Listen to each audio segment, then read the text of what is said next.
नमस्कार दोस्तों। स्वागत है आपके अपने YouTube चैनल G2 ज्योग्राफी पर। तो आज हम लेके आए हैं आपके लिए विगत परीक्षाओं में आए हुए महत्वपूर्ण क्वेश्चन। तो सेशन को लास्ट तक देखें, पूरा देखें सेशन को। तो चलो क्लास को जल्दी से जल्दी स्टार्ट करते हैं। तो दोस्तों आपके सामने पहला क्वेश्चन है, पहला क्वेश्चन आपके सामने है। तो इसमें पहले क्वेश्चन के अंदर पूछा गया है कि नाग पहाड़ राजस्थान के किस जिले में स्थित है। तो ए ऑप्शन है जयपुर, बी ऑप्शन है अलवर, सी ऑप्शन है अजमेर और डी ऑप्शन है भरतपुर।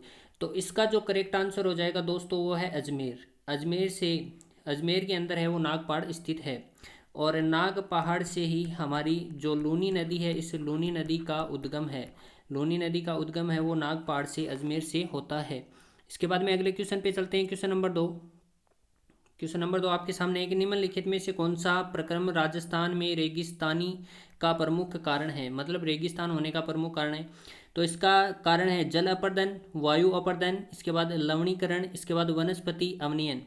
तो इसका जो करेक्ट आंसर हो जाएगा दोस्तों वो है वायु अपर्दन। वायु अपर्दन है वो प्रमुख रूप से हमारा जो रेगिस्तानी जो क्षेत्र है इसको बढ़ावा देता है। इसके बाद में अगले क्वेश्चन पे चलते हैं। तो अगला क्वेश्चन है हमारे सामने, अगला क्वेश्चन है कि आमागढ़ लेपर्ड सफारी का आरंभ किया गया है। तो कहाँ किया गया है? अजमेर में, बूंदी में, इसके बाद सवाईमाधोपुर में, इसके बाद जयपुर में। तो दोस्तों इसका जो करेक्ट आंसर है वो कहाँ हो जाएगा? तो इसका जो करेक्ट आंसर है दोस्तों वो जयपुर में हो जाएगा इसका। इसके बाद अगले क्वेश्चन पे चलते हैं। तो अगला क्वेश्चन 4 नंबर क्वेश्चन है, देखो। एनटीसीए द्वारा रामगढ़ बाघ अभयारण्य को राजस्थान राज्य के टाइगर रिजर्व के रूप में घोषित किया गया है। ए ऑप्शन है तीसरे नंबर पर, बी ऑप्शन है चौथे नंबर पर, और सी ऑप्शन है पांचवें नंबर पर, और डी ऑप्शन है हमारे पास में छठे नंबर पर। तो दोस्तों इसका जो करेक्ट आंसर हो जाएगा वो कौन सा हो जाएगा? बी करेक्ट आंसर हो जाएगा। चौथे नंबर पर क्या है? घोषित किया गया है। इसके बाद में अगले क्वेश्चन पे चलते हैं। तो क्वेश्चन नंबर अगला देखो। राजस्थान का प्रथम बर्ड पार्क है वो स्थित है। तो ए ऑप्शन है जालोर में, बी ऑप्शन है जयपुर में, सी ऑप्शन है अजमेर में, और डी ऑप्शन है उदयपुर में। तो दोस्तों इसका जो करेक्ट आंसर हो जाएगा वो है डी, उदयपुर के अंदर राजस्थान का प्रथम बर्ड पार्क स्थित है। इसके बाद में अगले क्वेश्चन पे चलते हैं। क्वेश्चन नंबर 6 देखो। राजस्थान का राज्य वृक्ष है, इसका जो वैज्ञानिक नाम है, इसका जो वैज्ञानिक नाम है वो बताना है कि वैज्ञानिक नाम क्या है इसका। तो प्रोसोपिस सिनेरिया, इसके बाद प्रोसोपी जूली फ्लोरा, इसके बाद होहोबा, और इनमें से कोई नहीं। तो दोस्तों इसका जो करेक्ट आंसर हो जाएगा वो ए है, प्रोसोपिस सिनेरिया है वो वैज्ञानिक नाम है। इसके बाद में अगले क्वेश्चन की ओर चलते हैं। क्वेश्चन नंबर 7 देखो। क्वेश्चन नंबर 7 है वो पश्चिमी राजस्थान है हमारा। पश्चिमी राजस्थान के बारे में बताया गया। तो पश्चिमी राजस्थान, तो पश्चिमी रेतीली मैदान का पूर्वी सीमा निर्धारण होती है, किससे होती है?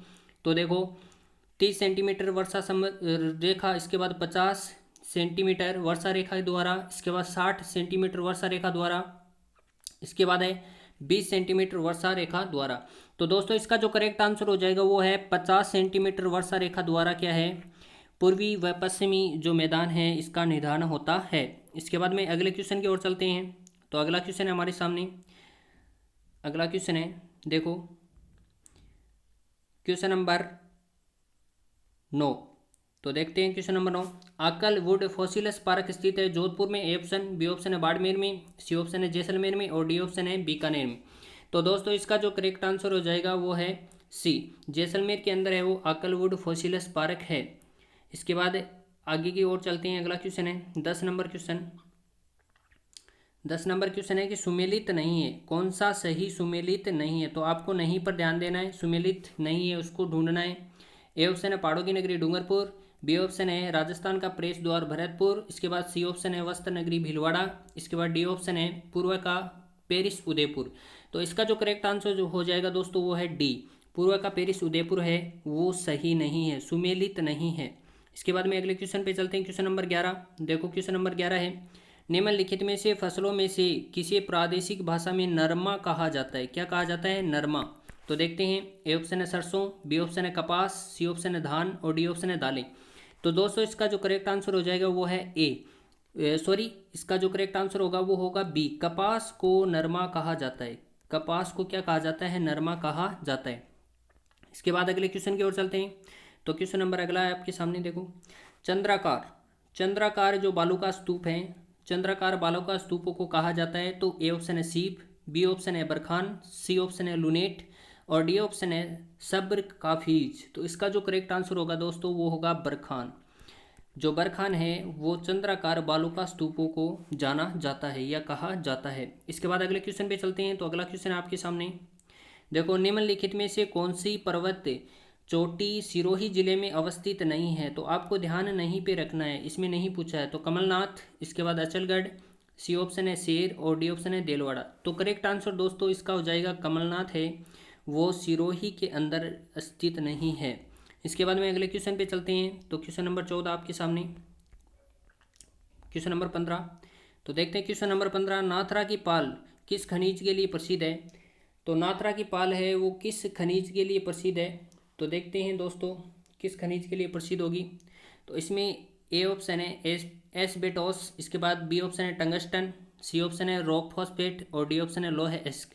तो इसका जो करेक्ट आंसर हो जाएगा दोस्तों वो है हमारे पास में लोह एस्क। नाथरा की पाल है वो लोह एस्क खनिज के लिए जानी जाती है। इसके बाद में अगले क्वेश्चन की ओर चलते हैं। तो अगला क्वेश्चन है देखो, 56 का मैदानी भाग है? तो 56 का मैदानी भाग ए ऑप्शन है माही का मैदान, इसके बाद बी है बनास का बेसिन का, इसके बाद सी ऑप्शन है चंबल बेसिन का, इसके बाद डी ऑप्शन है लूनी बेसिन का। तो इसका जो करेक्ट आंसर हो जाएगा वो दोस्तों है ए माही बेसिन का है 56 का मैदान कहलाता है। इसके बाद में अगले क्वेश्चन की ओर चलते हैं। तो क्वेश्चन नंबर अगला आपके सामने देखो, निम्नलिखित में से कौन सा खनिज है वो खनन क्षेत्र से सही सुमेलित नहीं है? सही सुमेलित नहीं है। तो इसमें ए ऑप्शन है गारमेट राजमहल, इसके बाद में बी है पन्ना राजगढ़, इसके बाद में सी है घिया पत्थर ऋषभदेव, इसके बाद डी ऑप्शन है रॉक फॉस्फेट सलादीपुर। तो दोस्तों इसका जो करेक्ट आंसर हो जाएगा वो डी हो जाएगा रॉक फॉस्फेट सलादीपुर। तो आपको सुमेलित नहीं ढूंढना है इसके अंदर। इसके बाद में अगले क्वेश्चन पे चलते हैं। तो क्वेश्चन नंबर अगला है सोमकागदर। सोमकागदर सिंचाई परियोजना किस जिले में स्थित है? तो ए ऑप्शन है डूंगरपुर, बी ऑप्शन है बांसवाड़ा, सी ऑप्शन है उदयपुर और डी ऑप्शन है चित्तौड़गढ़। तो दोस्तों इसका जो करेक्ट आंसर हो जाएगा वो कौन सा हो जाएगा? इसका सी ऑप्शन है वो करेक्ट हो जाएगा, उदयपुर के अंदर सोमकागदर परियोजना है स्थित है। इसके बाद अगले क्वेश्चन पे चलते हैं। देखो अगला क्वेश्चन है हमारे सामने, राजस्थान का सबसे बड़ा कृषि जलवायु प्रदेश है? तो ए ऑप्शन है शुष्क पश्चिमी मैदान, इसके बाद बी ऑप्शन है उच्च शुष्क एवं आंशिक सिंचित प्रदेश, इसके बाद सी ऑप्शन है अंतः प्रवाही शुष्क प्रदेश, इसके बाद डी ऑप्शन है उप आर्द्र दक्षिणी मैदान। तो दोस्तों इसका जो करेक्ट आंसर हो जाएगा वो है उच्च शुष्क एवं आंशिक सिंचित जो क्षेत्र है वो राजस्थान का सबसे बड़ा कृषि जलवायु प्रदेश है। इसके बाद में अगले क्वेश्चन की ओर चलते हैं। तो क्वेश्चन नंबर अगला देखो दोस्तों, राई अनुसंधान केंद्र कहाँ पर स्थित है? तो ए ऑप्शन है सिरोही, बी ऑप्शन है बांसवाड़ा, सी ऑप्शन है भरतपुर और डी ऑप्शन है बाड़मेर। तो दोस्तों जो इसका करेक्ट आंसर हो जाएगा वो है सी, भरतपुर के अंदर राई अनुसंधान केंद्र स्थित है। तो दोस्तों चैनल को ज़्यादा से ज़्यादा सब्सक्राइब करें, बेल आइकन को प्रेस करें ताकि आगे आने वाला वीडियो आप तक पहुंच सके। धन्यवाद।